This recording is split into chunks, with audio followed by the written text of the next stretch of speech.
Hello everyone, welcome to this session.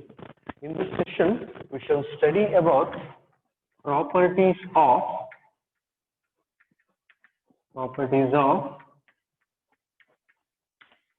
the modulus function. Properties of the modulus function. In the previous session, we have defined modulus of a complex number. So modulus of a complex number means modulus of a complex number, right? So for any given complex number z is equal to a plus ib, the modulus of the complex number a plus ib is defined to be square root of a square plus b square, and we will denote it by modulus of z. This quantity is called the modulus of the complex number z, and we can observe that it is a real number. It is a real number first of all, because z is equal to a plus ib is a complex number, so a and b are real numbers. So a square plus b square will be a real number, and a square plus b square is non-negative, right? Because whatever the value of a and b, a square is non-negative, b square is also non-negative.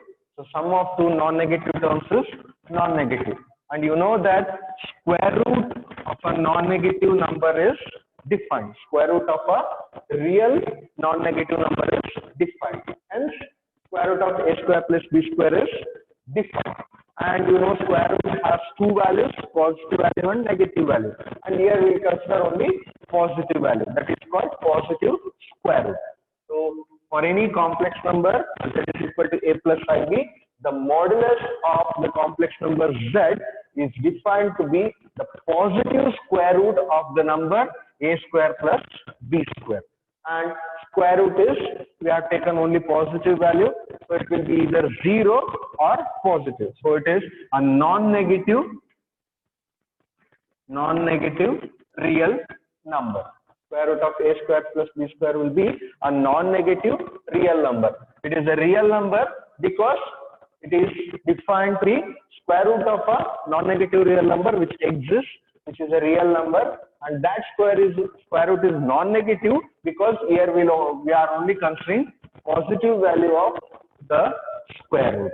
Hence, it is a non-negative real number, and it is also unique. For a given complex number a plus ib, square root of a square plus b square is a unique value. We cannot have more than one modulus value for a given complex number. Hence, the modulus of a complex number is always unique. Hence, under this definition, what we are doing actually, every time we consider a complex number and we associate this with a unique real number, right? For every complex number, there is a real number which is calculated by, which we get by calculating square root of a square plus b square. So for every complex number, there is a unique real number which is defined by square root of a square plus b square. That means we have a unique association.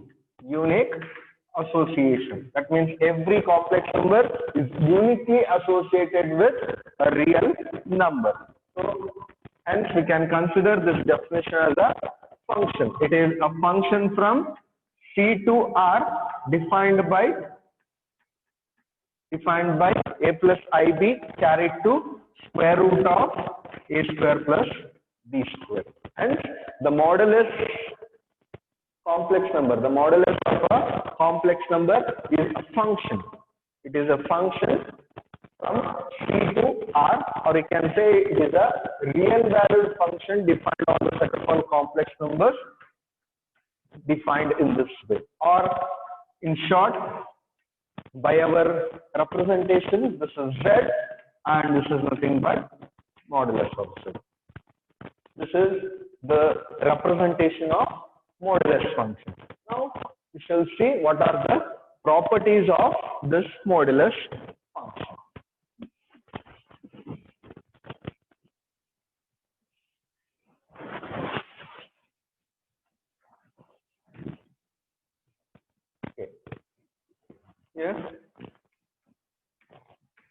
for any two complex numbers z1 and z2, first property is modulus of z1 into z2 is modulus of z1 into modulus of z2. That is, modulus of the product is product of the moduli. Moduli is plural, modulus is singular. Second property, z1 plus z1 bar.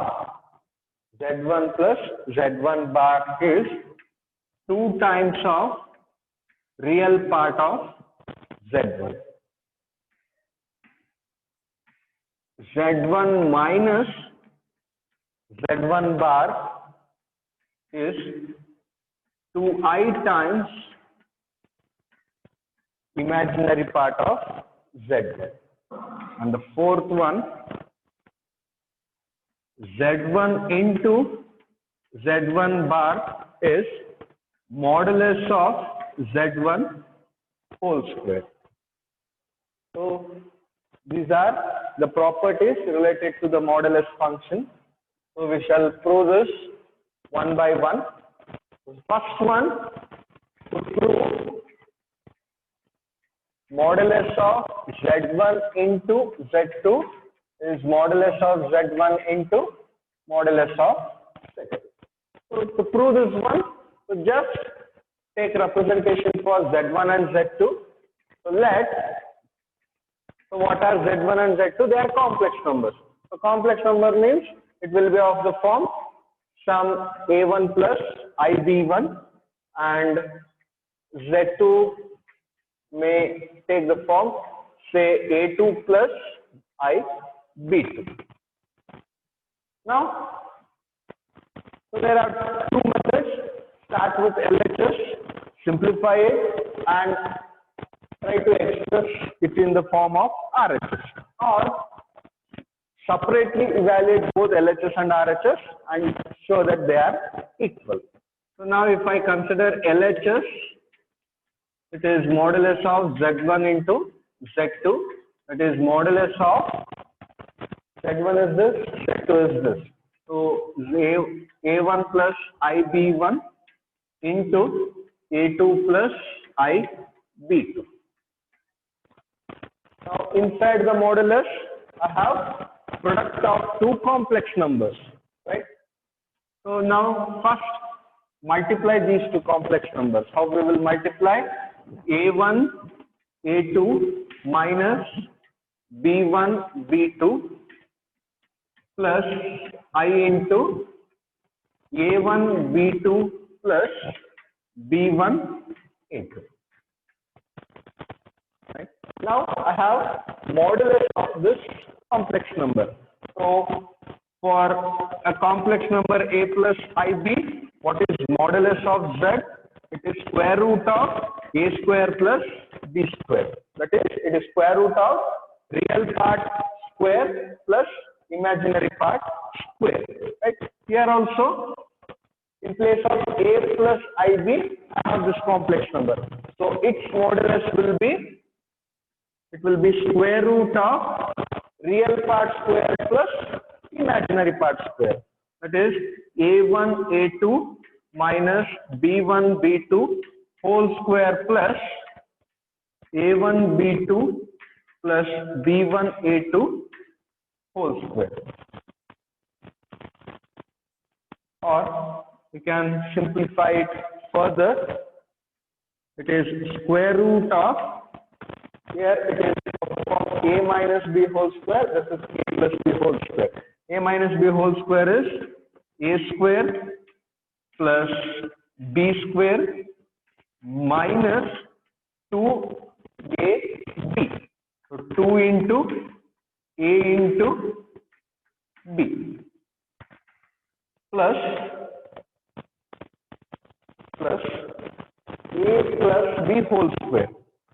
So a1 plus b2 whole square plus b1 a2 whole square plus 2 into a into b. That is 2 into A1 B2 into B1 A2. So all these terms are inside the square root. Now it is equal to, so minus 2 into A1 A2 B1 B2. Here plus 2 into A1 A2 B1 B2. So plus 2 times minus 2 times gets cancelled. So we are remained with A1 A2 whole square plus B1 B2 whole square plus A1 B2 whole square plus B1 A2 whole square. So this is a simplified form of LHS. Call this as equation 1. Now RHS. RHS is modulus of Z1 into modulus of Z2. So first of all, what is modulus of Z1? Z1 is A1 plus IB1. Its modulus will be square root of real part square plus imaginary part square. That is A1 square plus B1 square into modulus of Z2. Z2 is A2 plus IB2. So its modulus will be square root of A2 square plus B2 square. So we have modulus into modulus. So use law of indices because square root means it is power 1 by 2. So if we have A power m into B power m, it is A into B whole power m. So this number power 1 by 2, this number power 1 by 2. So it will be product of whole power square root.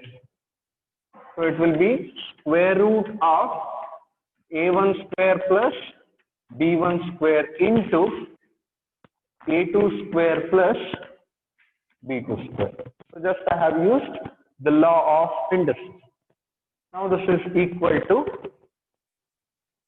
square root of, so now you have to multiply these two terms. How we will multiply? A1 square into the whole term plus B1 square into the second term. So it will be square root of A1 square A2 square. So I can write it as A1 A2 whole square plus A1 B2 whole square plus B1 A2 whole square plus B1 B2 whole square. This is the simplified form of RHS called as 2. Now compare 1 and 2. So from 1 and 2, what we can observe? From 1 and 2, LHS is equal to RHS. That is, modulus of Z1 into Z2 is modulus of Z1 into modulus of Z2. So this proves the first property.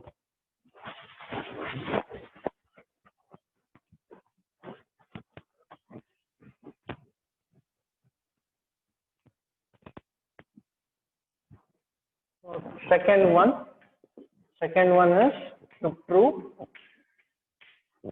Z1 plus Z1 bar is 2 times of real part of Z1. Real part of Z1. Once again, start with the complex number Z1. Take some representation. So say it is of the form A1 plus IB1. So Z1 is the complex number A1 plus IB1, where what is A1? A1 is the real part of Z1, and in short we will write it as this. It is just representation for, it is a symbol for the real part of the complex number Z1. So A1 is real part of Z1. And B1 is, what is B1? It is the imaginary part of Z1. Now start with LHS. Now Z1 plus Z1 bar. Now, first of all, Z1 is A1 plus IB1 plus Z1 bar, that is conjugate of Z1. And what is conjugate of Z1? It is A1 minus IB1. Now, plus IB1 minus IB1 gets cancelled. So it is 2 times A1. And what is A1? It is the real part of Z1. Right? So which proves the second one. Now the third one, to prove Z1 minus Z1 bar is 2i times the imaginary part of Z1. Now I'll borrow the same part. So repeat this. Again, take Z1 to be A1 plus IB1. A1 will be the real part. This will be this. Or here only we can continue. So Z1 minus Z1 bar. So I am starting with LHS. So Z1 is A1 plus IB1 minus Z1 bar. Its conjugate. That is A1 minus IB1. Now we can see here plus A1 minus A1. So what I am remained with plus IB1 minus to minus plus IB1. So 2 times. So 2 times IB1 or 2i times B1. You can write this as 2i times B1. So 2i times what is B1? It is the imaginary part of Z1, which proves the third one.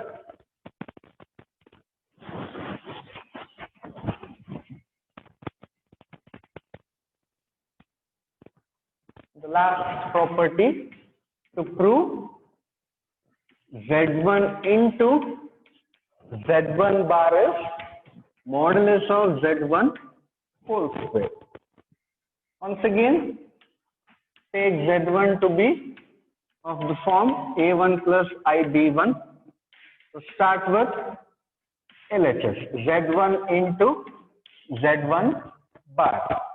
So Z1 is A1 plus IB1. Z1 bar will be A1 minus IB1. Now we have the form A plus B into A minus B.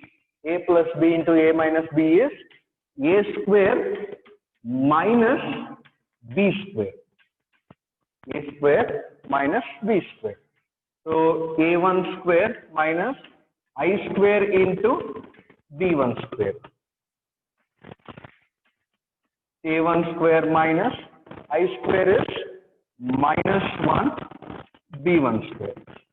Now minus to minus plus, so it is A1 square plus B1 square.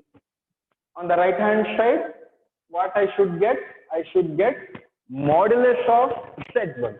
If Z1 is A1 plus IB1, what will be modulus of Z1? It will be square root of A1 square plus B1 square. So on the right hand side, I need some square root. So what we'll do is square and square root. So A1 square plus B1 square.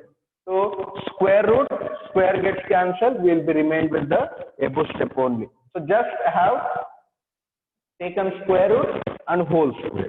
Right? Now inside the square, I have square root of A1 square plus B1 square, which is nothing but modulus of Z1, and square as it is.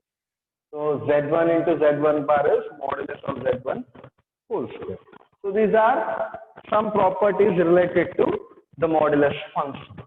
And by this, I'll end the session and I'll continue the complex analysis in the next session.